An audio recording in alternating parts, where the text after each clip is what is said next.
Millət vəkili Vüqar Bayramov bildirib ki, yeni mexanizmin tətbiqi əmək haqqının aylıq deyil, saatlıq əsasda hesablanmasına səbəb olacaq. Bu yanaşma vətəndaşlara işlədikləri müddətin saatlarla hesablanması imkanı yaradacaq və nəticədə əmək haqqlarında artımlar müşahidə oluna bilər. Vüqar Bayramovun sözlərinə görə eyni zamanda saatlıq əmək haqqı sistemi vətəndaşlara bir deyil, bir neçə iş yerində fərqli saatlarda çalışmağa şərait yaradacaq. Bu isə onların ümumi gəlirlərinin artmasına müsbət təsir göstərəcək. Vətəndaşlar bir mənalı olaraq təklifə razıdırlar. Bazar iqtisadiyyatına görə insanlar əziyyət çəkməsin deyə saatla əmək haqqı versə daha da yaxşı olar.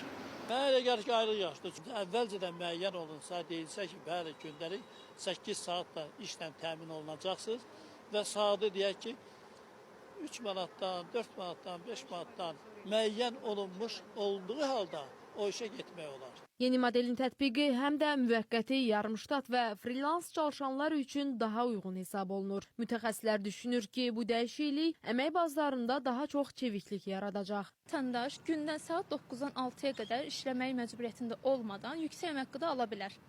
Bunun müsbət tərəflərindən biri də ən çox mövsümi işlərdə, yarımştat işlərdə və freelans işlərdə işləyən işçilər üçün daha bir pozitivdir. Və eyni zamanda bu qərarın bir nüsxəsində də, hissəsində deyilir ki, bu qərar tətbiq olunduğu müddətdə artıq qadınlara, evli və belə deyim, vətəndaşlara olan ayrı-seçkiliklər aradan qalxacaq və sosial bərabərlik yaranacaq. Bir ofis ərazisində və yaxud da freelans işdə işləyirsə, məsəl üçün 9-dan 6-ya qədər işləyir, lakin əmək haqqısı onu qane etmirsə və eyni anda biz bir neçə işdə işləyə bilərik və bir neçə işdə işlədiyimizə görə də əmək haqqımız da daha yüksək olacaq. Bu halda risklər də istisna olunmur. Mikro sahibkarlar, ümumiyyətlə işə götürənlər, işçiləri bundan fürsətdən istifadə edə bilərlər.